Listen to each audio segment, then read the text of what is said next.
Hawakan mo na muna yan para at least may hawak kang pera.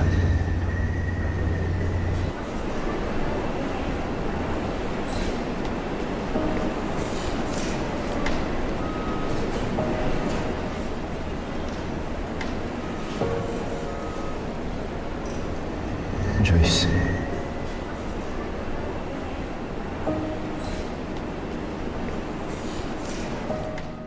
Joyce, I'm sorry.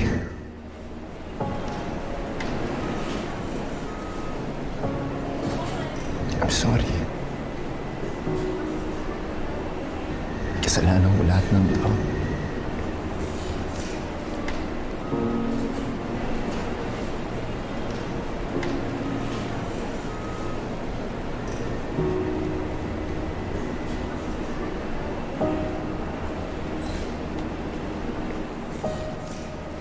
Pagkatapos ng operasyon, kailangan pa magstay ni Dex sa recovery room.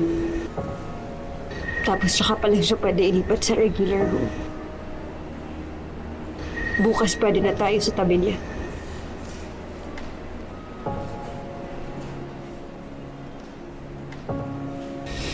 Umuwi ka na lang muna.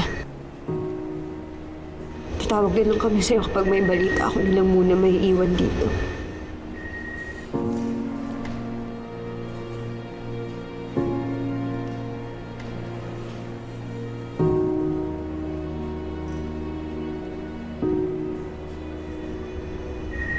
Han?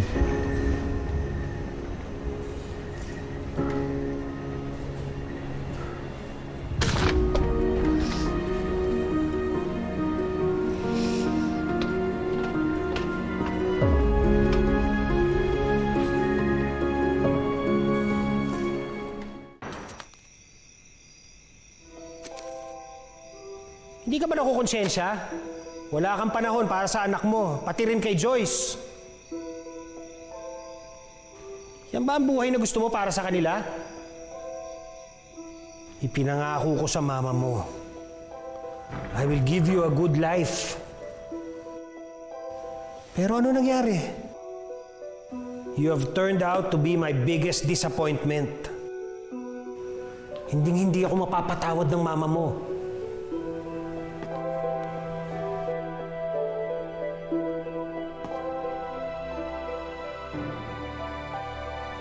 Isulat mo sa papel lahat ng gusto mong sabihin. Tapos malalaman ko na kung ano ang laman ng puso mo. Kasi lahat ng wish mo, tutuparin ko.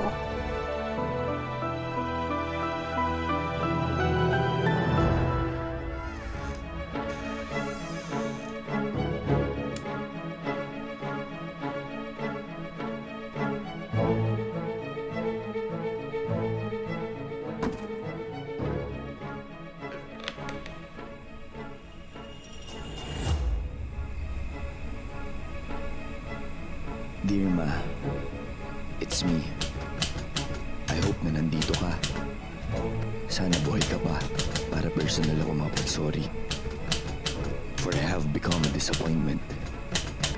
Kung nakikita mo ko ngayon, nahihiya ako para sa sarili ko. At mahihiya akong humarap sa'yo. Sinubukan ko naman eh, promise. But I failed. And I failed miserably.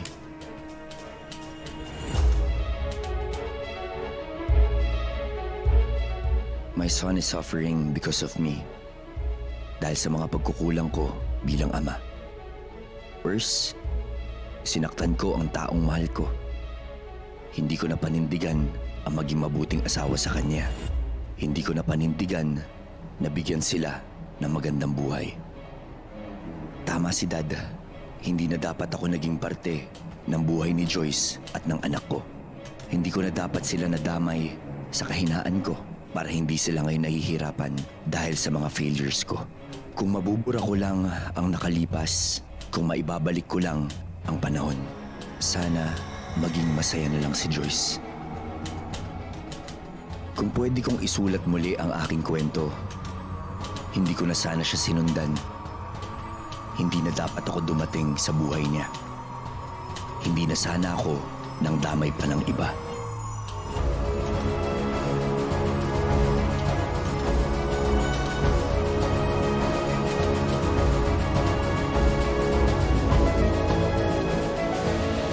Take the leap of faith.